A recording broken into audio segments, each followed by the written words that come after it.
क्रांति हो। दोस्तों याद रखिएगा कि जिस तरह हमदो-सना हमने बड़े जोशो खरोश से की, रूह और सच्चाई से की, तो हमें खुदावंद की सलामती भी एक दूसरे से इसी तरह वसूल करनी चाहिए और अदा भी करनी चाहिए, क्योंकि ये सलाम हम खुदावंद के नाम पर करते हैं और खुदावंद के बंदा कहते हैं कि एक दूसरे की सलामती लिया करो और एक दूसरे को सलामत किया करो।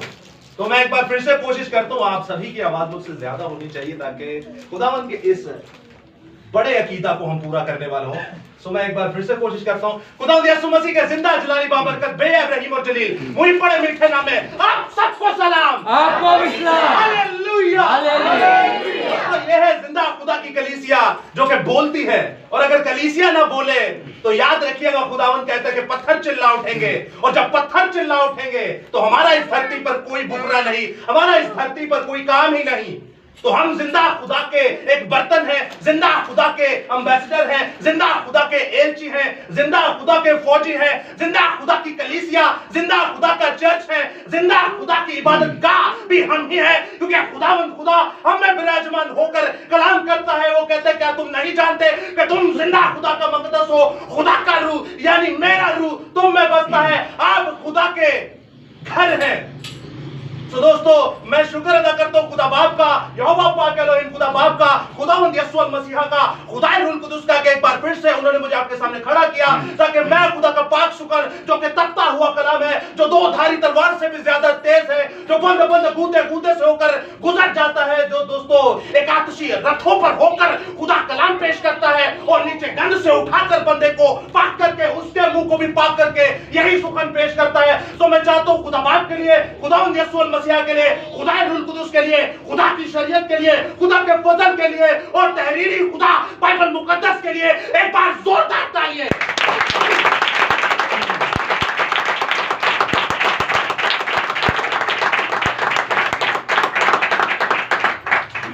दोस्तों आप सभी जानते हैं आज फीमेल स्पेशल एक डे रखा हुआ है। बस जो खुदा ने मुझे पहुंचाया मैं कोशिश करता हूं आप तक पहुंचाने की। आज हम खवातीन की खिदमत को देखेंगे कि खुदावंद ने कैसे खवातीन को चुना, अपनी बेटियों को चुना और कैसे इनसे काम लिया। अब आपने इबरत के तौर पर यह सीखना है या ये सिखाना की कोशिश करनी है आगे जाकर, या ये यहां पर समझने की कोशिश करनी है कि क्या आज हमारी खवातीन बहन बेटियां इस तरह हैं, और अगर नहीं है तो क्या पॉलिशिंग की जरूरत है या फिर और ज्यादा हमें कैसे इंप्रूव करना पड़ेगा। क्योंकि दोस्तों आज आमेजिश इतनी हो चुकी है कि कलाम खुदा में भी हमें वो कुछ नहीं बताया जाता, या हम नहीं पढ़ते या हम नहीं सीखते जो बाइबल मुकद्दस में मरकूम है हमारी बहन बेटियों के मार्फत। सो आइए दोस्तों कलाम खुदा को शुरू करते हैं, और हमेशा की तरह हमारी मरकजी आयत दो होंगी। एक पहले अहदनामा यानी तनाख जिसे पुराना अहदनामा भी कहा जाता है, मुकद्दस मूसा की मुआरफत लिखी गई पैदाइश की किताब, मुकद्दस मूसा की मुआरफत लिखी गई पैदाइश की किताब, उसका 3रा बाब और उसकी 14वीं आयत। जिनके पास बाइबल मुकद्दस है वो डबल ब्लेसिंग हासिल करेंगे, और जिनके पास नहीं है वो सुनकर खुदावंद के पाक कलाम पर अमल करने की कोशिश करेंगे। सो आइए दोस्तों मैं आपके सामने इस इस्तबाक को पढ़ता हूं कि इस इस्तबाक में क्या मरकूम है। पैदाइश की किताब उसका 3रा बाब और उसकी 14वीं आयत में कुछ यूं लिखा है, आदम ने कहा जिस औरत को तूने मेरे साथ किया है उसने मुझे उस दरख्त का फल दिया और मैंने खाया।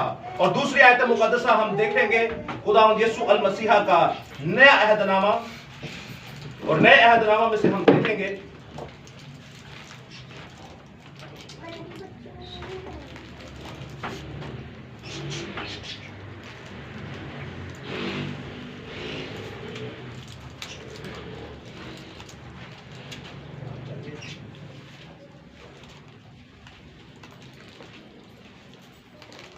नए अहदनामा में से देखेंगे पहला तीमुथियुस जी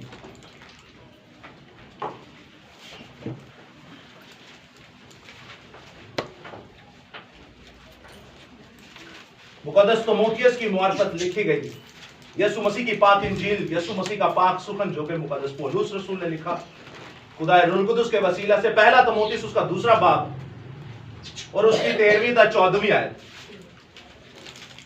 क्योंकि पहले आदम बनाया गया उसके बाद हवा, और आदम ने फरेब नहीं खाया बल्कि औरत फरेब खाकर गुनाह में पड़ गई, लेकिन औलाद होने से निजात पाएगी बशर्त यह कि वो ईमान और मोहब्बत और पाकीज़गी में परहेजगारी के साथ कायम रहें। तो कलाम खुदा का पढ़ा, सुना, समझा और कबूल किया जाना हम सबों के लिए बाइस बरकत का सब हो। खुदा का शुक्र हो, आमीन। दोस्तों, आप सभी ने इस कलाम खुदा को सुना। पहली आयत मुकद्दसा हमारे बाप आदम और अम्मा हवा की मुआरफत लिखी गई है कि फल किसने खाया? अम्मा हवा ने, और उसके बाद बाप आदम ने भी फल खाया। अब हम देखेंगे कुछ चेदा बातों को कि कलामे खुदा, कुछ लोग कहते हैं कि मुकाशिफा की किताब ही नबूवत की किताब है, क्योंकि पहले ही बाब में लिखा है कि इस नबूवत की किताब को पढ़ने वाला, सुनने वाला और उस पर अमल करने वाला मुबारक है। इस हिसाब को, इस इस्तबाक को उठाकर वो कहते हैं कि ये मुकाशिफा की किताब ही सिर्फ नबूवत की किताब है, वो कि बाइबल मुकद्दस पूरी की पूरी नबूवत की किताब है। इसकी पहली आयत, पहले बाब की पहली आयत में जब आप पढ़ते हैं तो उसी में नबूवत हो जाती है तसलीसे खुदाबंदी की। तो दोस्तों, हम देखते हैं कि खुदावंद ने पैदाइश ही में हमारे सामने क्या नबूवतें पेश की। अब आदम और हवा को इस आरों की तरह हम देखेंगे, जिस्मानी के साथ साथ रूहानी तौर पर देखेंगे कि खुदा कहना क्या चाहता है। आप सभी जानते हैं, अगर जिसने दानियल की किताब पढ़ी हो या मुकाशिफा की किताब पढ़ी हो, औरत को किस चीज के बारे में भी तमसीलन कहा जाता है। औरत को हम देखते हैं कि कलीसिया के बारे में भी कहा जाता है। जैसे मिसाल के तौर पे आप देखते हैं, बाइबल मुकद्दस में लिखा है कि वो औरत की नस्ल से आएगा, पैदाइश 3 बाब में, और शैतान के सर को कुचलेगा। जिस्मानी तौर पर औरत की नस्ल से और रूहानी तौर पर खुदा की नस्ल जो चलती आ रही है, यानी खुदा की कलीसिया जो पैदाइश से लेके मुकाशफा तक चलती आ रही है, उनमें से नस्ल में से यीशु मसीह पैदा हुए, जो कहते हैं दाऊद की असल और नस्ल। दूसरे इस्तारों में जब देखते हैं तो कलीसिया इस तरह औरत को भी मेंशन किया गया है। जैसे आप मुकाशफा में देखते हैं, हमें 2 औरतें नजर आती हैं, एक आसमान पर जिसके सर पर 12 सितारों का ताज और चांद उसके पांव तले के नीचे, और जिसने सूरज को ओढ़ा हुआ है, आफताब को ओढ़ा हुआ है। कई लोग हमारे उसको मिसकोट करके मुकद्दसा मां मरियम की शक्ल देने की कोशिश करते हैं, लेकिन दोस्तों याद रखिएगा, वो कौम बनी इसराइल के बारे में बात की अगर पूरे इस्तबाक को पढ़ा जाए। उसके बाद एक और औरत को देखते हैं जो कुफर के नामों से लदी पड़ी है और वो हैवान पर बैठी हुई है, वो भी इस्तारों में बात की है। ये दोनों कलीसियाएं हैं, एक कलीसिया खुदा की और दूसरी कलीसिया कुफर यानी शैतान इब्लीस की। अब यहां पर औरत ने क्या किया? गुनाह किया। खुदावंद हमें पहले ही बताना चाह रहा है कि औरत का मतलब क्या है? कलीसिया। औरत का मतलब क्या है? कलीसिया, यानी कलीसिया में कुछ ऐसे मेंबरान जो खुदावंद से वाकिफ है, जो यहोवा से वाकिफ है, जो यीशु मसीह से वाकिफ है, जो खुदा रूह कुदैश यानी रूह कुदस से वाकिफ है। उन्होंने क्या किया? गुनाह किया, और आगे फल किसको दे दिया? आदम को। आदम का मतलब किसे पता है? अगर कोई बताना चाहे, देखिए कोई छोटा बड़ा नहीं होता कलाम मुकद्दस में, ये किसी का तरफदार नहीं है। आप मुझसे सीखेंगे, मैं आपसे सीखूंगा, और हम दोनों को सिखाने वाला खुदा का रूह है, पाक रूह कुदस है। आदम का मतलब क्या है? वो सारे लोग। आदम का मतलब है लोग, अफराद, दुनिया। अब जब देखते हैं कि कलीसिया के कुछ मेंबरान ने ऐसा गुनाह किया और आगे ट्रांसफर किसको कर दिया? लोगों के अंदर। आगे ट्रांसफर किसके अंदर कर दिया? भेड़ों के अंदर या गैर अकवाम के अंदर। पौलुस रसूल पहले ही कहते हैं कि तुम में बिदतें कहां से आ गई? तुम में तफरीके होना जरूर है, क्योंकि हमारे जाने के बाद तुम में से कुछ भेड़िए खड़े होंगे जो तुम्हारी नस्लों को फाड़ डालेंगे। याद रखिएगा, ये किसी गैर कौम की बात नहीं की गई, ये हम ही के अंदर से बात की जा रही है।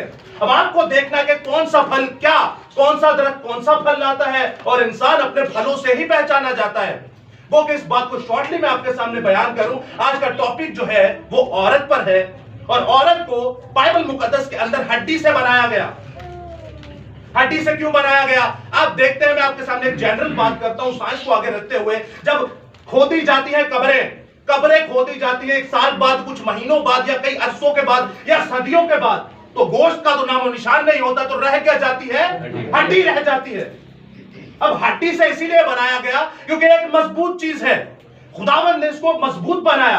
खुदावंद ने इसको इतना मजबूत बनाया है कि कभी कभार ये मर्द से भी ज्यादा मजबूत होती है, वो कि पेशतर ये मर्द से ज्यादा मजबूत होती है। अब हड्डी से औरत को बनाया, और साथ में इसको क्या लकब से नवाजा गया कि ये है मर्द की मददगार। आदम के लिए मैंने क्या बनाई है? मददगार। अब है मददगार और बनी हड्डी से, और हड्डी का मतलब है मजबूती। हड्डी का मतलब है मजबूती, यानी कि जब जिस्म खत्म होता जाता है तो रह कौन जाती है? हड्डी। और जिस्म आपका नापाक हो जाए या फिर जिस्म मुसीबत में पड़ जाए या फिर जिस्म बीमार हो जाए तो उसे खड़ा कौन रखता है? हड्डी। आप हड्डियों के ऊपर 206 हड्डियां हैं, हड्डियों के ऊपर ही खड़े होते हैं, हड्डियों के ऊपर इस पूरे गोश्त को लेकर चलते हैं, हड्डियों के ऊपर ही पूरे जिस्म को एक जगह से दूसरी जगह ट्रांसफर करते हैं। अब खुदा का कलाम इस हड्डी के बारे में फरमाता है कि एक तो खुदा ने हड्डी दी जो कि बहुत मजबूत, जो बहुत हौसलावर है, दूसरी खुदा ने नेमत इसे यह दी कि यह मददगार है। मददगार किसकी? आदम की। मददगार किसकी? लोगों की, यानी कलीसिया मददगार है लोगों के।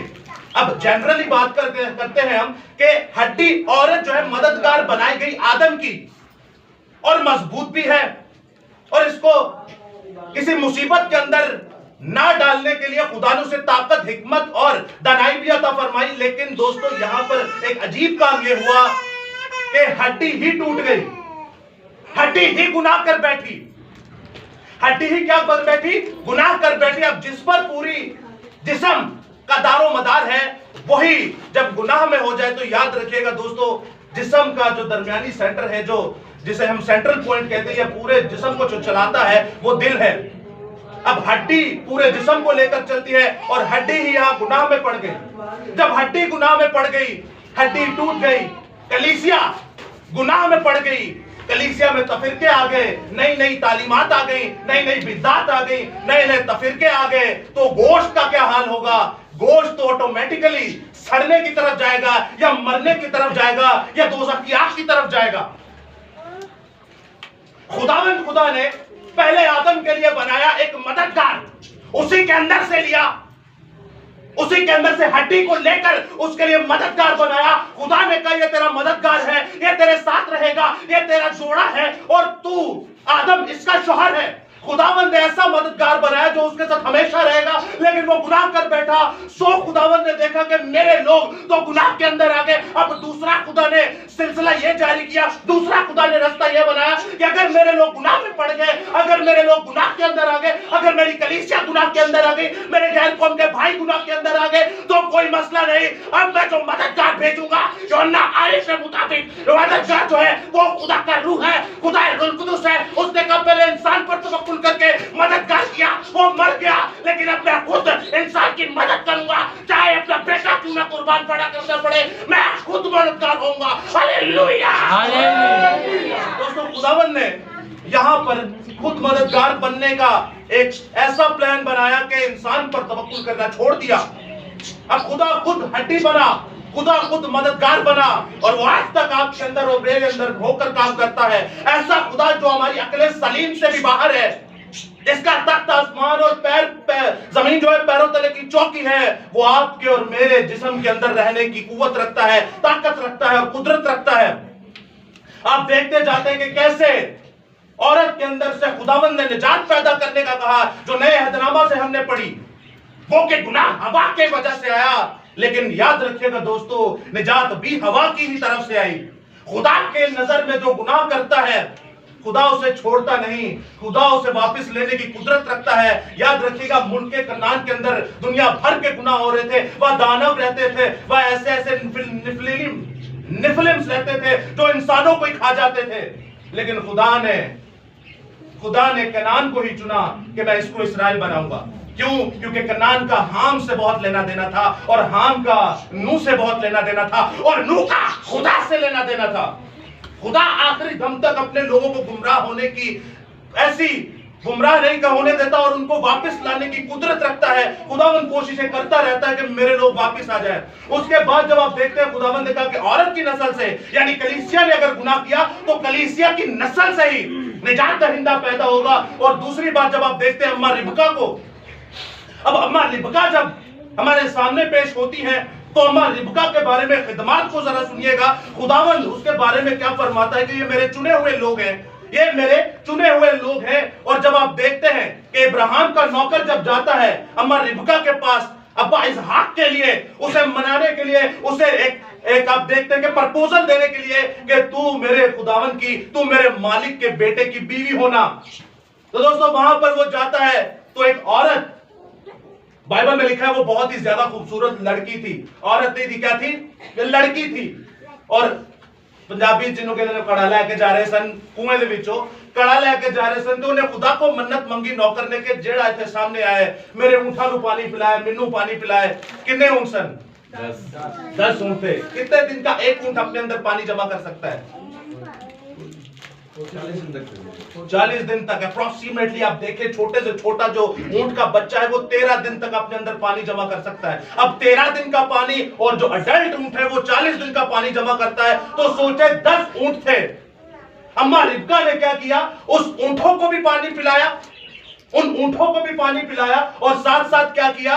उस खुदा के बंदा को भी पानी पिलाया। याद रखिएगा दोस्तों, यहां पर कलीसिया खुदा के पानी को शो करती है। खुदावन खुदा औरत को कलीसिया कहता है, और पानी जिंदगी का पानी। जब पानी जिंदगी का पानी आगे जाता है तो नस्लें बदल जाती है। जब उसने खुदावन के बंदा की खिदमत की, जब अम्मा रिबका ने ऐसा एक्ट किया कि मैं खुदा की बेटी हूं, अगर तू मेरे पास आया, मैंने तेरी कौमियत नहीं पूछी, मैंने तेरा मजहब नहीं पूछा, मैंने नहीं पूछा तू कौन है, तू कौन नहीं है, मैं सिर्फ तुझे पानी नहीं पिलाऊंगी बल्कि तेरे 10 ऊंटों को भी पानी पिलाऊंगी। और ऊंटों की आदत है वो 1-2 बाल्टी नहीं बल्कि 10-10 दिनों का, 20-20 दिनों का पानी अंदर जमा करते हैं। वो 100 से भी ज्यादा ऊंटों का पानी पी चुके थे अगर हम कैलकुलेशन में आए तो। अब हुआ क्या? इस औरत की, इस लड़की की जुर्रत को देखिए, इस लड़की की जुर्रत को देखिए, और इस लड़की की तालीमात को देखिए कि कैसे उसने जो कहा उसको पूरा किया, और ऐसा पूरा किया कि उसके हाथ छिल गए होंगे। किसी ऊंट को, इंसान की तो समझ आती है 1 गिलास पिएगा, 2 पिएगा, किसी ऊंट को पानी पिलाना, ऊपर से 10 ऊंटों को पानी पिलाना, ऊपर से वो अपने अंदर जमा कर रहे हैं। दोस्तों ऐसी तहजीब खुदा के लोग अपने लोगों को सिखाते, अपने बच्चों को सिखाते। उसने इतनी मेहनत की, मुशक्कत की, और पानी जब खींचा तो उसके हाथ छिल गए होंगे। वो लड़की भागती हुई जाती थी, पानी पिला रही है, हाथ छिल गए, लेकिन दोस्तों उसने इनकार न किया। खुदावंद की कलीसिया ऐसे ही जिंदा खुदा के पानी को पिलाने के लिए हमेशा तैयार रहे, चाहे वो मुसीबत में क्यों ना आए, चाहे उनके हाथ क्यों ना जल जाए, चाहे कुछ भी क्यों मुसीबत जाना हो। औरत हमेशा खुदावंद की कलीसिया को शो करती है, और वो खुदावंद के सामने बड़ी बड़ी खिदमत जारी करती रहती है। आप देखते हैं अम्मा आस्तर की खिदमत को जब आप देखते हैं तो उनके चचा जो थे उन्होंने उनको बेटी की तरह पाला था, मुर्दगी। अब मुर्दगी जो थे, अक्वेरियस बादशाह ने अम्मा आस्तर को अपने साथ लिया एज ए मलका के तौर पर। अब जब वो मलका बनकर आए तो एक इजाजी आ गया वहां पर, एक इजाजी आ गया, और इजाजी ने क्या किया? इजाजी अगर आप देखते हैं वहां पर जिंदा क्यों था? अगर आप सलातीन की किताब पढ़ते हैं तो आपको पता होगा कि वहां पर मुकद्दस सैमुअल ने साउल से कहा था कि इन इजाजियों को मार देना, लेकिन वो फिर भी एक को उठा के ले आया। वही आगे चल के आस्तर मलका के सामने आके खड़ा हो गया। और आपको पता होना चाहिए कि वो इजाजी ने किया क्या? उसके सामने मुर्तगी ने झुककर सजदा नहीं किया। अक्वेरियस बादशाह के उमरा में से सबसे बड़ा उमरा इजाजी को बना दिया, और उसके सामने लोग सिजदा करते थे। मुर्तगी ने कहा मैं यहूदी हूं, मैं तुझे सिजदा ना करूंगा, क्योंकि मैं जब सिजदा करता हूं तो मेरा सर सिर्फ और सिर्फ यहोवा पाक एलोहिम खुदा पाक के सामने झुकता है, मेरा सर यहोवा यरी के सामने झुकता है, मेरा सर यहोवा शालोम के सामने झुकता है, मेरा सर यहोवा राफा के सामने झुकता है, यहोवा यरी के सामने झुकता है। रब्बुल आलमीन, रब्बुल अफवाज, जिंदा खुदा, यानी निजात देने वाला, आफ्ताब सदाकत, जिसकी किरणों में शिफा है, मेरा सर हय्युल कय्यूम के सामने झुकता है, कदीमुल अयाम के सामने झुकता है, इंसान के सामने नहीं झुकता। हालेलुया। यीशु के लोगों के लिए एक बार जोरदार ताली।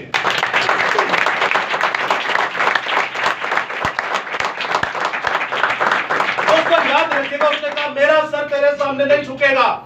तो उसने कहा ठीक है, मैं इसको नहीं मारूंगा, मैं इसको नहीं मारूंगा, बल्कि इसकी पूरी नस्ल को मिटा डालूंगा।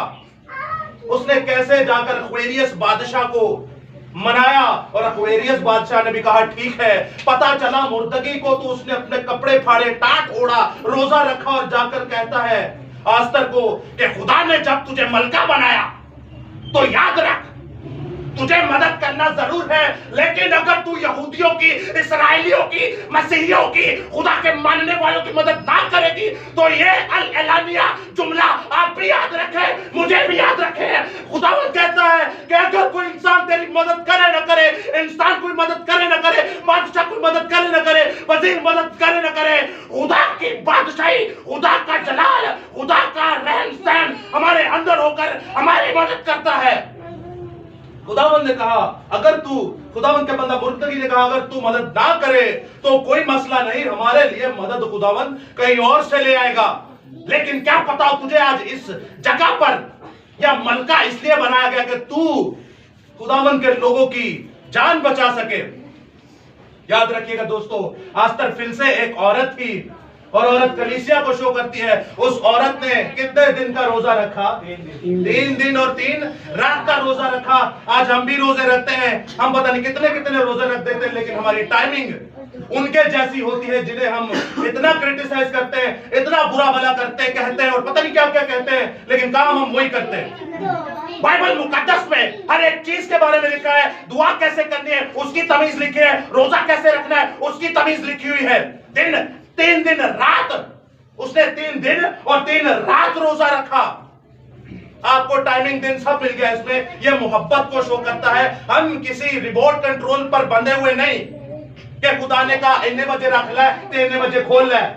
हम रिमोट कंट्रोल नहीं है, या हमें किसी पट्टे से नहीं बांधा हुआ कि इतने बजे रख ले तो इतने बजे। ये गैर कौमों का काम है। हमारा खुदा मोहब्बत देखता है और उसकी मोहब्बत देखे उसने कहा मैं तो रोजा रखूंगी और अपनी सहेलियों को भी रखवाऊंगी। हमारी बहन बेटियां कितनी हैं जो खुद रोजा रखती हैं और सहेलियों को तो छोड़ो, अपने घर वालों को भी पकड़ पकड़ कर लाती हैं कि मेरे साथ रोजा रखो। याद रखिएगा दोस्तों, रोजा रखना पाकीज़गी को शो करता है। और खुदा यीशु मसीह ने कहा जब तक दूल्हा बारातियों के साथ है तब नहीं, बल्कि जब दूल्हा बारातियों से जुदा हो जाए तुम रोजे में ठहर जाओ। रूहानी तौर पर हमारा पैदा होते ही रोजा हो जाता है। रूहानी बात कर रहा हूं, कुछ जिस्मानी कर ले। रूहानी तौर पर रोजा जो है पाकीज़गी को शो करता है। यीशु मसीह ने नहीं कहा कि तुम्हारा भेजने वाला बाप पाक है, तुम भी पाक बनो, जैसे मैं पाक हूं तुम भी पाक बनो। मैं और बाप एक है। मैं चाहता हूं तुम भी हमारे दरमियान एक हो जाओ। अब औरत कलीसिया आस्तर मलका यहां पर रोजे रखती है किनके लिए? कौम के लिए, अपनी कौम के लिए। दोस्तों आज हमारे लिए क्वेश्चन मार्क है, बहुत बड़ा सवालिया निशान है कि हम लोग अपनी कौम के लिए कितने रोजे रखते हैं। हमारे बच्चों ने टैटू बनाए हुए हैं, हमारे बच्चों ने छालियां खाई हुई है, हमारे बच्चों ने नशे किए हुए हैं, हमारे बच्चे सर का दर्द हमारे लिए और सर का दर्द दूसरों के लिए बने हुए हैं। हमारे बच्चों ने कान छिदवाए हुए हैं, हमारे बच्चों ने कड़े पहने हुए हैं, हमारे बच्चे हर एक जनाकारी, बदकारी, हरामकारी के अंदर मौजूद है। लेकिन सवाल ये पैदा होता है कि हमने उनके लिए कितने रोजे रखे। हमारी आंखों के सामने यहाँ चर्सी शराबी हमारे बच्चे घूम रहे होते हैं, क्या कभी हमने उनका नाम लेकर उनके लिए रोजा रखा? क्या वो हमारी कौम नहीं? यहां पर खुदा की कलीसिया, खुदा की बेटी आस्तर मलका अपनी कौम के लिए रोजा रखती है। वो अपनी कौम के लिए दर्द रखती है। अरे उसे क्या पड़ा था, खुद वो मलका है। उसे क्या पड़ा था, खुद तो वो मलका है। लेकिन रोजा किनके लिए रख रही है? जिनको सूली पर चढ़ाया जाना था। आपको पता है उस एजाजी ने सलीब बनवाई हुई थी, सूलियां बनवाई हुई थी कि यहूदियों को वहां पर चढ़ाऊंगा। लेकिन याद रखिएगा दोस्तों, इस आस्तर मलका की मैं क्या बात करूं, खुदावंद ने ऐसी बरकत दी। इसने कहा कि मैं रूल को तोड़कर जाऊंगी बादशाह के पास। कोई बिना परमिशन के नहीं था जाता, वो मार डालता था। वो कहती है मैं रूल को तोड़कर जाऊंगी, कानून को तोड़कर जाऊंगी, 3 दिन 3 रात रोजा रख कर जाऊंगी, और अगर मेरी गर्दन भी कट जाए तो मैं मरने के लिए तैयार हूं। क्या हम अपनी कौम के लिए मरने की जुर्रत रखते हैं? हमारी कौम अगर बाहर नशों में पड़ी है, हमारी कौम अगर बाहर गंदगी में पड़ी है, हम डरते हैं कि इन्हें पता नहीं मेरी सुननी है कि नहीं। ए आपने कहा राले नहीं सुनता थे, मेरी किथों सुनेगा। इन्हें बार मल्ले नहीं सुनी थे, मेरी किथों सुनेगा। हमें ये डर ही मारे जाता है। याद रखिए यीशु मसीह ने हमें बख्शिश, हमें फजल उस वक्त दिया जब हम गुनाह के अंदर थे।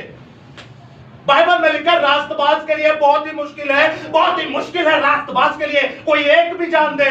लेकिन तुम पूरी दुनिया जब गुनाह के अंदर थे, मैंने अपना इकलौता बेटा, मैंने अपना प्यारा बेटा यीशु मसीह तुम्हारे लिए बख्श दिया, ताकि जो कोई उस पर ईमान लाए वो हमेशा की जिंदगी पाए। Hallelujah, hallelujah. दोस्तों याद रखिएगा, आस्तर मलका यानी कलीसिया अपनी कौम के लिए कितना दर्द रखती है। उसने 3 दिन 3 रात रोजा रखा और बादशाह के पास चली गई। उसने अपने कत्ल होने को भी दरेक ना किया, अपनी मौत का भी नजराना पेश कर दिया। उसने कहा कोई मसला नहीं, मरूंगी तो अपने कौम के लिए मरूंगी। लेकिन याद रखिएगा, जब यहोवा खुदा पर ईमान लाकर आप कोई काम करेंगे, जब यीशु मसीह पर तवक्कुल रखकर कोई काम करेंगे, जब रूह कुदैश खुदा रूह कुदस पर ईमान लाकर कोई काम करेंगे, तो आपके काम कभी रुक नहीं सकते। आपके काम कभी रुक नहीं सकते। दोस्तों खुदावंद आपके कामों को पूरा करने के लिए खुद आगे आ जाता है। वो कहता है एक कदम बढ़ा तो मैं तेरे साथ हूं। हमें दलेरी करने की जरूरत है, हमें हिम्मत पकड़ने की जरूरत है। तो दोस्तों याद रखिएगा, आस्तर मलका जो कि कलीसिया को शो करती है, वो गैर कौम के लिए क्या कहती है, सॉरी अपनी कौम के लिए क्या कहती है, अपने कौम के लिए दर्द रख के कहती है अगर मैं मर भी जाऊं तो मुझे कोई दरेक नहीं, लेकिन मैं बादशाह के पास जाऊंगी। बादशाह उसकी बात पर अमल करता है और इसका रिजल्ट क्या निकलता है? इसका रिजल्ट ये निकलता है जो अजाजी, हमारे लोग अक्सर जरिश किसका नाम है या किसकी बेटी का नाम, भतीजी भांजी का नाम, जरिश नाम नहीं रखा करें। नंबर 1 जरिश, number 2 Diana, number 2 Madonna, number 3 Hercules. ये सारे शयातीन के नाम हैं, माबूदों के नाम हैं। किताबे मुकद्दस को पढ़ा करें, हम अपने बच्चों के नाम इस तरह रख देते हैं हमें पता ही नहीं होता। अब ये जरिश जो थी, इसके 10 बेटों को, गो के अजाजी के 10 बेटों को खुदावंद खुदा खुद मारता है और उस सूली के ऊपर इसके 10 बेटों को लटका देता है। किस वजह से? क्योंकि कलीसिया ने दर्द रखा अपने लोगों का। 3 दिन 3 रात रोजा रखा। कितने दिन? 3 दिन 3 रात, 24, 48, 72 घंटे। तो दोस्तों आगे जब चलते हैं, खुदावन की कलीसिया, खुदावन की औरतें इस तरह अपने आप को शो करती हैं। क्या आज हमारी बच्चियां इस तरह हैं? हम अपनी बच्चियों को रोजा किस तरह सिखाते रखने के लिए? बहुत टाइमिंग खराब है, हमने टाइमिंग बांधी हुई है। ये गैर कौमों का काम है भाई, ये हमारा काम नहीं है। आप दिल से मोहब्बत से 2 घंटे का भी रोजा रख ले, खुदा वो भी प्यार करने की कुदरत रखता है। दिलों को जानता है कि इसने 1 घंटे का, 2 घंटे का या 50 घंटे का रोजा किस दर्द से रखा है, क्या इसकी मजबूरी है और इसके दिल में क्या है। मुकद्दस एलीशा नबी की तरफ जब आप आते हैं तो मुकद्दस एलीशा ऐसा खुदा का सूरमा है जिसने रूह का दुगना मसा मांगा। आप जानते हैं कि किताबे मुकद्दस के अंदर टोटल 7 मुर्दे जिंदा हुए, टोटल 7 मुर्दे जिंदा हुए। 3 पुराने अहदनामा के अंदर और 4 नए अहदनामा के अंदर। उनमें से एक नाम मुकद्दस एलीशा नबी का भी आता है। मुकद्दस एलीशा नबी और साथ में नुआन कोड़ी जो थे वो अरामी सुनिएगा, अरामी कौम के बादशाह के ऐसे सिपा सालार थे कि खुदावंद उन्हें बड़ी बरकत दी थी। वो खुदावन के लोगों को मारकर उस पर विराजमान हुआ क्योंकि उन्होंने खुदावन की नाफरमानी की। अब था तो वो बड़ा सूरमा, लेकिन भरा हुआ था कोढ़ से। था तो बड़ा सूरमा लेकिन भरा हुआ था कोढ़ से। तो कौन उसे मशवरा देता है कि जाओ, मेरे सामरिया मुल्क के अंदर एक ऐसा खुदा का नबी मर्दे खुदा रहता है जो तुझे इस बीमारी से निजात देगा। कोई बता सकता है कौन था? बच्ची थी, और ये सिंधी जुबान का लफ्ज है छोकरी थी। छोकरी अगर टीनेजर्स में ले तो ये 10 साल से छोटी आती है। वो बच्ची थी और 10 साल से छोटी थी। याद रखिएगा, थी असीरी की नस्ल, थी गुलाम की नस्ल। अरामी बादशाह के सिपा सालार नुमान कोड़ी की बीवी की खिदमत करती थी। और जुर्रत देखिए, वो कहती है कि जिस मुल्क को तूने मसमार किया उसी के एक शहर में जा, वहां पर मर्दे खुदा है। क्यों? क्योंकि वो मां के पेट से तालीम को सीख के आते हैं।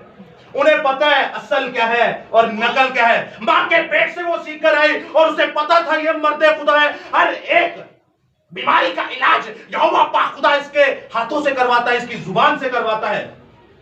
अब बच्ची का कारनामा आप देखिए और अपने बच्चों को हम देखेंगे उसके मद्दे मुकाबिल रख के, और यहूदियों को हम पता नहीं क्या क्या कहते रहते हैं।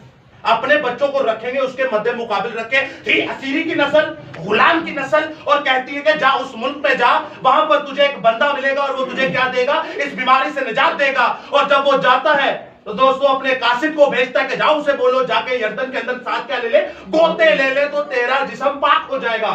वो कहता है मैं तो समझता था कि ये आएगा, हाथ इधर उधर फेरेगा, अपने खुदावन का नाम लेगा।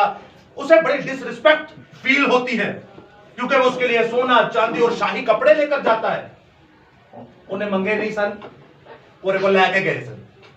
उन्हें मंगे नहीं सन, और को किए हैं लेके गए। मंगना नहीं है, मंगना वाले नहीं, हम मांगने वाले नहीं है।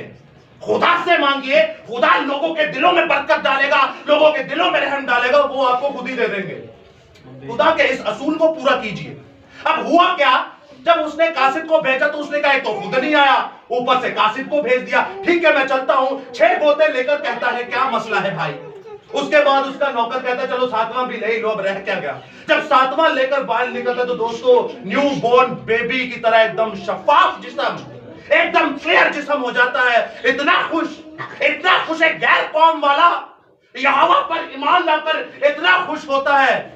याद रखिएगा, मैं आपके सामने इस इस्तबाक को पढ़ना चाहता हूं, और जब मैं ये पढ़ता हूं तो मेरी रूह खुश हो जाती है। आप लोग भी इस इस्तबाक को जरूर पढ़िएगा। ये करता क्या है मुकद्दस, सुनिएगा। दूसरा सलातीन, सुनिएगा, बस आप सुनिएगा। दूसरा सलातीन और उसका 5वां बाब और उसकी एक ही आयत में पढ़ूंगा, गौर से सुनिएगा। 17वीं आयत में लिखा है तब नोमान ने कहा अच्छा तो मैं तेरी मन्नत करता हूं कि तेरे खादिम जो 2 खच्चरों का बोझ मिट्टी दे जाए, क्योंकि तेरा खादिम अब से आगे को खुदावंद के सिवा गैर माबूद के हजूर ना तो सोख्तनी कुर्बानी और ना ज़बीहे चढ़ाएगा। अब एक छोटी बच्ची की हिम्मत देखिए। असीरी की नस्ल होते हुए, गुलामी की नस्ल होते हुए, ये बच्ची औरत को, लड़की को, कलीसिया को शो करती है कि कलीसिया अगर गुलामी के अंदर भी हो, औरत अगर गुलामी के अंदर भी हो, बच्ची अगर गुलामी के अंदर भी हो, तो आपने उसे ऐसा ट्रेंड करना है कि गैर कौमें उसके वसीला से क्या करे, निजात पा जाए। आज हमारी भी एक बच्ची के साथ रिसेंटली एक मसला हुआ था। उस बंदे को मैंने बहुत सारे लोग ऐसे देखे, पता नहीं क्या क्या बोलते रहते, इतनी गालियां, इतना क्रिटिसाइज। किसने उस बंदे के लिए बरकत की दुआ की? हाथ खड़ा करके कोई जवाब दे सकता है? कोई नहीं करेगा, कोई नहीं करेगा। पता है क्यों? पता है क्यों? मैं आपको बताता हूं उस बंदे के लिए हम दुआ क्यों नहीं करते। पता है क्यों नहीं करते? पता है क्यों नहीं करते? क्योंकि यीशु मसीह ने कहा कि अपने दुश्मनों से मोहब्बत और अपने सताने वालों के लिए दुआ करो। असी मसीह होई है तेरे लिए करिए ना दुआ। नाम के मसीह ढंढोरा पीटते रहते हैं। ओ भाई, उस पर सारा इल्जाम लगा दिया, अपना भी तो देखो वो गई क्यों? अगर गई तो इसको देख लो, ये छोकरी एक गुलामी की नस्ल है, जाके बड़े बड़े बादशाह को चेंज कर दिया। और यीशु मसीह का वो कॉल कहां गया कि तू अपने दुश्मनों से मोहब्बत और अपने सताने वालों के लिए दुआ करो। अगर यीशु मसीह के कॉल को मानते हैं तो आज से उनके लिए दुआ कीजिएगा जो लेके गए।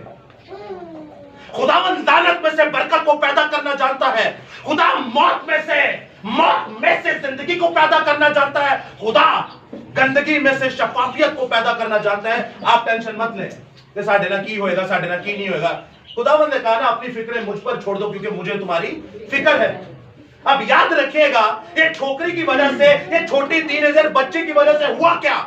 ऐसा काम हुआ, ऐसा जलाल जाहिर हुआ कि नुमान कोड़ी जब शिफा पा गया तो वो कहता है ये हदिया, ये नजराना ले ले। वो कहता मुझे नहीं चाहिए। वो कहता भाई ले ले। वो कहता मुझे नहीं चाहिए। क्या पता उसके पैर ही पड़ गया हो। उसने कहा नहीं मुझे नहीं चाहिए।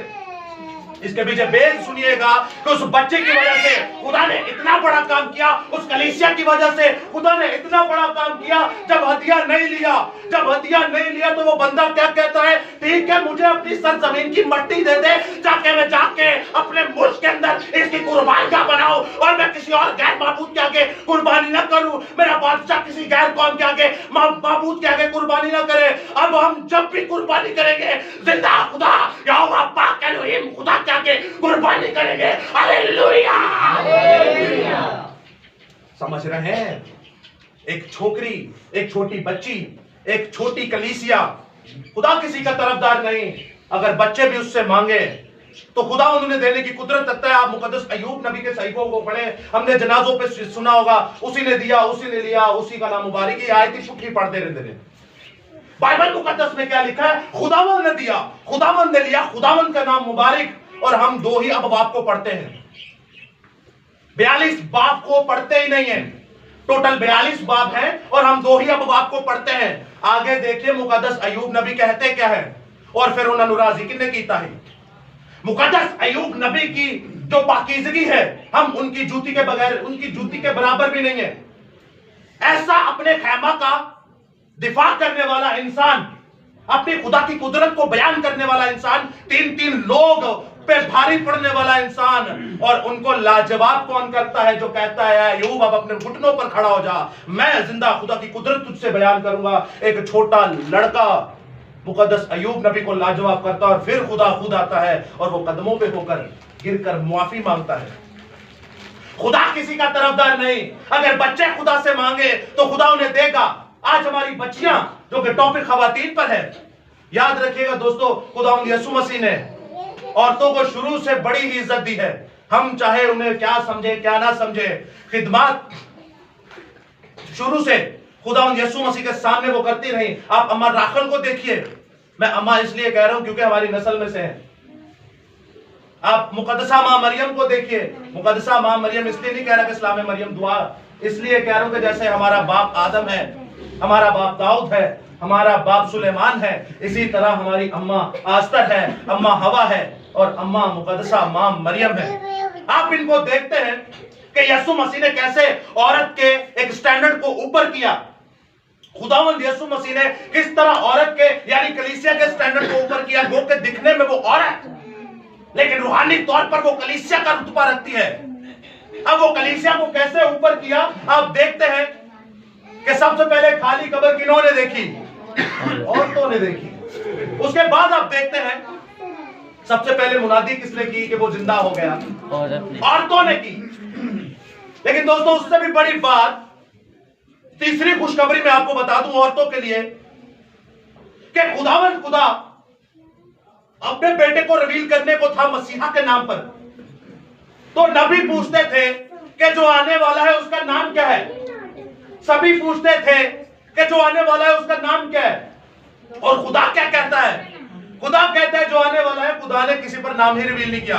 वो कभी कहता है वो खुदा कादिर होगा, कभी कहता है वो अबदियत का बाप होगा, कभी कहता है सलामती का शहजादा होगा, कभी कहता है वो खुदा कादिर होगा, कभी कहता है हय्युल कय्यूम होगा, कभी कहता है ये होगा, कभी कहता है वो होगा। 100 से ज्यादा अलकाबे खुदाबंदी बाइबल मुकद्दस के अंदर पाई जाती है। खुदा ने सारे टाइटल गिनवा दिए लेकिन नाम नहीं बताया। क्यों?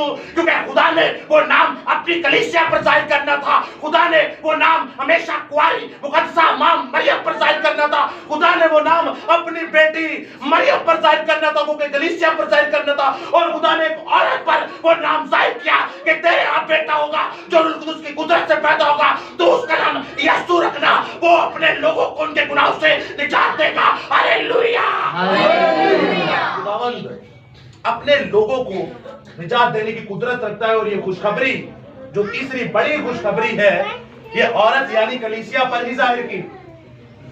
आप देखते हैं दोस्तों कैसे गुज़श्ता दिनों में आज हमारी माँ बहन बेटियां पता नहीं बाइबल पढ़ती है कि नहीं। आप सभी जानते हैं खुदा यहाँ पर मौजूद है, आप जानते हैं, आप मानते हैं, आप ईमान रखते हैं, तो झूठ कोई नहीं बोलेगा। हाथ खड़ा करके जवाब दे सकते हैं। कितने लोग हैं जो हर रोज बाइबल नहीं पढ़ते? वहां पहले ही आप चुके हैं। इंसान की किताब में लिखा है सवाल पूरा सुनना चाहिए। खैर 24 घंटे में कितने लोग हैं जो कम से कम एक बार बाइबल पढ़ते हैं? सारे नहीं ना पढ़ते।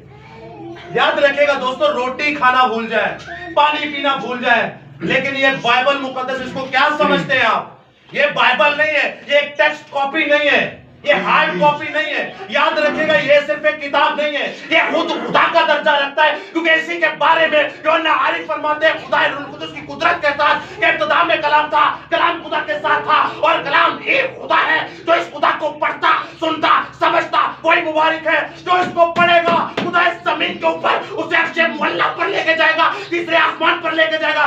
जमीन के ऊपर खुदा अपनी कुदरत, बादशाही और आसमान की सारी चीजों से नवाजेगा। यहाँ जमीन के ऊपर सोने की सड़कों और दूध की नहरों को दिखाएगा। Hallelujah, hallelujah. दोस्तों इस खुदा को पढ़ना बहुत जरूरी है। मैंने जितनी कलीसियाओं यानी औरतों के बारे में अपने सामने जिक्र किया वो इससे वाकिफ थे। यहूदी कौम बनी इस्राइल माँ के पेट में अपने बच्चों को कलाम सिखाती है।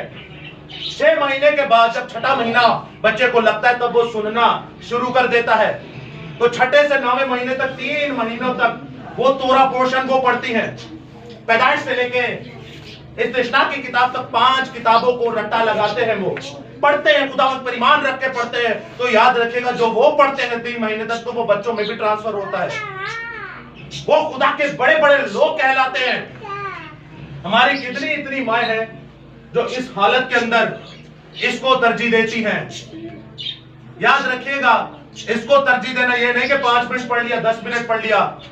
इसी के बारे में लिखा है ना, यीशु मसीह ने कहा। लेकिन मैं आपको बाइबल के बारे में बताता हूं कि बाइबल मुकद्दस कहती है, क्योंकि दूसरा यीशु मसीह कहता है कि तेरी मां तुझे छोड़ जाएगी, तेरा बाप तुझे छोड़ जाएगा, तेरी बहन तुझे छोड़ जाएगी, तेरा भाई तुझे छोड़ जाएगा, तेरे अजीजों अकारिब तुझे छोड़ जाएंगे, तेरे रिश्तेदार तुझे छोड़ जाएंगे, लेकिन मैं तुझसे दस्तबरदार ना होऊंगा। जैसे मैं मूसा के साथ था तेरे साथ रहूंगा, जैसे यशुआ के साथ था तेरे साथ रहूंगा, जैसे इब्राहिम, इसहाक, याकूब के साथ था तेरे साथ रहूंगा, जैसे दाऊद सुलेमान के साथ था तेरे साथ रहूंगा, जैसे हिजकिय्याह मुनस्सी के साथ था तेरे साथ रहूंगा, जैसे मरकस, मत्ती, लूका, जैसे यूहन्ना के साथ था, जैसे बरनबास के साथ था, जैसे पौलुस के साथ था, मैं तेरे भी साथ रहूंगा। Hallelujah, hallelujah.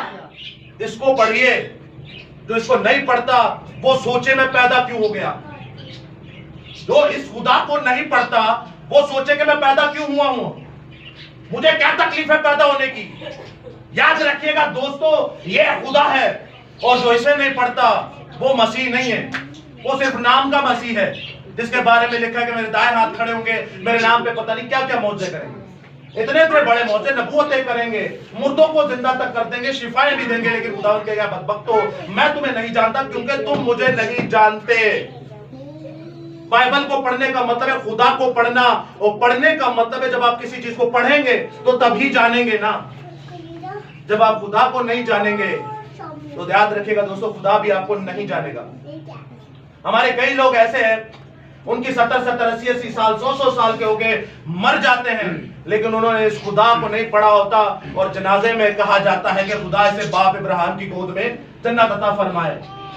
हमारे कई लोग ऐसे हैं जो माँ को गाली देकर, मेरी आंखों के सामने आप बहुतेरे लोग यहाँ के लोग जानते हैं, माँ को गाली देकर बाहर गए, बाहर जाके मर गए, और जब जनाजा हुआ तो क्या हुआ जी, खुदा इसे बाप इब्राहिम की गोद में जन्नत अता फरमाए। यहाँ पर इतने इतने ऐसे अजीब लोग मर जाते हैं, और कहा क्या जाता है खुदा ने बाप इब्राहिम की गोद में जन्नत अता फरमाए। तो फिर अपने बारे में सोचिए, आप मैं कहां जाएंगे। दोस्तों याद रखिएगा, इस कलामे खुदा को जिन्होंने नहीं पढ़ा वो इस दुनिया पर क्या करने आए, वो जरा सोचिए। ये टोटल 32,000 आयतें हैं, 1189 इसके चैप्टर हैं। इस कलामे खुदा को अगर कैलकुलेशन के साथ आप पढ़ते हैं, डेली अगर 5 मिनट देते तो 5 मिनट के अंदर आप एक बाब पढ़ सकते हैं, और 3.25 साल के अंदर पूरी बाइबल मुकद्दस का तर्जुमा, तहरीर को पढ़ सकते हैं, समझ सकते हैं। और अगर 5 बाब डेली पढ़ते हैं तो मैक्सिमम आपका आधा घंटा लगेगा। अगर आप खुदा को आधा घंटा देते हैं तो 1.25 साल के अंदर आप पूरी बाइबल मुकद्दस पढ़ लेते हैं। कि हमारी इतनी उम्रें हो चुकी, लेकिन हमने आज तक बाइबल कभी पूरी पढ़ी नहीं, समझी नहीं। इसीलिए क्योंकि हम इसे टाइम ही नहीं देते। और जो अनपढ़ हैं उनके लिए अपॉर्चुनिटी खुदावंद देता है कि मैं भी अनपढ़ ही था। खुदावंद कहता है मैं भी अनपढ़ ही था, मेरे सारे रसूल भी अनपढ़ ही थे, उन्होंने भी सीख ली, तुम लोग भी सीख लो। तुम्हारे पोते तो पढ़े लिखे हैं, तुम्हारे दोतरे तो पढ़े लिखे हैं, तुम्हारे बेटे तो पढ़े लिखे हैं, तुम्हारी बेटियां तो पढ़ी लिखे हैं, तुम्हारे पड़ोसी तो पढ़े लिखे, बाहर के मोहल्ले के लोग तो पढ़े लिखे हैं, और कोई तो होगा पढ़ा लिखा। नहीं पढ़े लिखे, अगर आपके पास कोई नहीं पढ़ा लिखा, अगर आपके पास कोई पढ़ा लिखा नहीं, तो खुदा से मांगिए कि खुदा नीचे आ, मुझे पढ़ा, मुझे समझा, क्योंकि तूने लिखा। मेरा खुदा कहता है मांगो तो तुम्हें दिया जाएगा। हम क्या मांगते, बंगला, गाड़ी, पैसा। खुदा कहता है ऐ मेरे बेटे सबूर दो में, ऐ मेरे बेटे मुझसे मांग, मैं कौम में तुझे मिरास में दूंगा, मैं कौम में तुझे मिरास में दूंगा। जैसे दानियल को दी, जैसे सुलेमान को दी, जैसे इब्राहिम को दी, और जैसे तेरे बेटे अपने बेटे दाऊद नबी को दी। लेकिन हमारा मांगने का स्टाइल भी पता नहीं क्या होता है। कौमें मांगिए खुदा से, खुदा तो कौमें देने की मिरास रखता है। तो दोस्तों, खुदावंद आपके साथ हो, खुदावंद आपको बड़ी बरकत दे, खुदावंद हमेशा आपको अपनी पनाह में रखे और खुदावंद के जाहो जुलान में आप बढ़ते चले जाए। खुदावंद की तमाम नेमतें, बरकतें, फजीलतें हासिल करने वाले हो। अपनी बच्चियों को, अपनी खवातीन को, अपनी लेडीज को इस खुदा को पढ़ने की तौफीक अता फरमाइए, वरना ये जो हुआ है ना हमारे साथ, ये अच्छा हुआ है, क्योंकि इस्तिस्ना में लिखा है कि जो मेरी नाफरमानी करेगा उसके सामने ऐसे ही गैर कौमें करेंगे और तुम देखते रह जाओगे। तो ये सही है, बाइबल मुकद्दस की आयत पूरी हो रही है। जो नहीं पढ़ेगा वो भुगतेगा, और जो पढ़ेगा उसके चारों तरफ खुदा के आतिशी रथों के पहरे, उसके चारों तरफ खुदा के क्रोबीम, तराफीम, सराफीम, उसके चारों तरफ खुदा के मलाइक, उसके हरावल और हंजावल, खुदा का जलाल और खुदा की सदाकत होती है। अरे वो जंगल में भी चला जाए तो खुदा उसके साथ होता है, क्योंकि उसने खुदा को अपने दिल में रख लिया और उसके खिलाफ कोई गुनाह नहीं किया। सो मैं चाहता हूं खुदा के पाक कलाम के लिए, खुदा की खवातीन के लिए, खुदा की बेटियों के लिए, खुदा की कलीसिया के लिए एक बार जोरदार तालियां।